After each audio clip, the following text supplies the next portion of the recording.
Welcome to the Stock Market Daily News podcast for Sunday, November 16th, 2025. Yesterday's trading session was all about resilience and rotation as investors sorted through fresh economic data and shifting sector trends. The S&P 500 edged higher, the Dow Jones posted modest gains, and the Nasdaq closed the day just below flat. Today, we'll break down the surge in passive fund inflows, spotlight crypto-related buying by a major fund manager, and reveal which key asset classes and market trends are capturing investor attention as global uncertainty remains high. Let's start with a major asset management story. Passive funds continued their winning streak in October, climbing over 5% to reach nearly 14 lakh crore rupees in assets under management. That's about $170 billion. The real headline? Gold exchange-traded funds. They pulled in a massive 7,700 crore rupees, making up nearly half of all passive fund inflows as investors flocked to traditional safe havens. With ongoing global volatility and central banks still loading up on gold, many investors are diversifying into precious metals, hoping to cushion portfolios. Next up, mutual fund industry growth hit new heights. Total assets across all categories jumped almost 19% year-on-year to nearly 80 lakh crore rupees. That's a remarkable rise, fueled by fresh equity and debt inflows and a booming interest in systematic investment plans, or SIPs.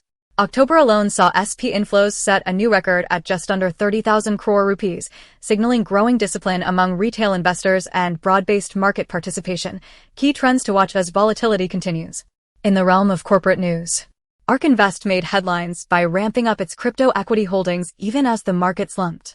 On Friday, ARK scooped up almost 170,000 shares of Bitmine Immersion Technologies and over 75,000 shares of Bullish across its various ETFs, spending nearly $9 million. Both stocks had a rough session with Bitmine closing down almost 6% to $34.40 and Bullish dropping over 6% to $38.48. ARK has also been adding to its Circle position, acquiring more than 500,000 shares in the past week, despite steady price declines. This bold accumulation shows some big funds are doubling down on digital asset exposure, even when sentiment is shaky. On the fixed income side, open-ended debt funds saw a sharp uptick in demand. Assets jumped nearly 10% month-on-month as fresh money poured into short-term debt products. This came as inflation eased and the Reserve Bank of India signaled steady liquidity, supporting bond prices. Investors seeking stability may continue to look to these funds if macro headwinds persist. And rounding out the week, the equity market posted its best monthly performance since April, with the Nifty 50 up 4.5% in October.